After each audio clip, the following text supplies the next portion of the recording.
Why do fearful avoidants test their partners? And it's not because they're manipulative. I'm Mandy Bonds, and I help women who lost themselves in toxic relationship regain self-trust and self-worth so they can finally find secure love. So you'd think when fearful avoidants test that they're manipulative. But it's really not manipulation. It's just for them to see if they can feel safe. And although I agree that it can be really toxic and it's really, really bad for a relationship if a fearful avoidant does that, but there's really another underlying issue behind the testing. So fearful avoidants, they might pitch a fight, they test you somehow, or they go through your phone just to see if your behaviors change. And all of that is just for them to feel safe. The healthy thing to do would obviously be to communicate if they feel unsafe, but that communication involves vulnerability.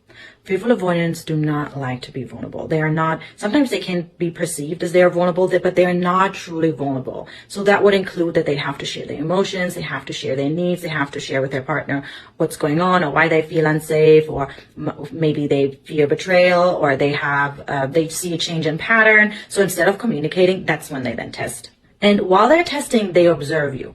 So they pull back just to see if you follow, or they stop initiating to see if you care and if you start initiating, which is, as a reminder, is the fearful avoidance attachment strategy to predict behavior, because the change in behavior measures then the emotional safety. And all of that testing and that pulling away or that pushing buttons or pitching a fight, all of that could be avoided if they were just vulnerable. So that is something a fearful avoidant definitely has to learn, to share their anxieties, to share their emotions with their partners, and to share what's really going on inside of that. Because, I mean, that can end a relationship, all that toxic testing. Healing begins when they learn that they're allowed to ask and still be loved and not be abandoned when they're vulnerable. Or they also fear that they could lose their independence if they're too vulnerable. If you would like to learn more insight about the fearful avoidance, sign up to my emails and newsletter through the link in my bio.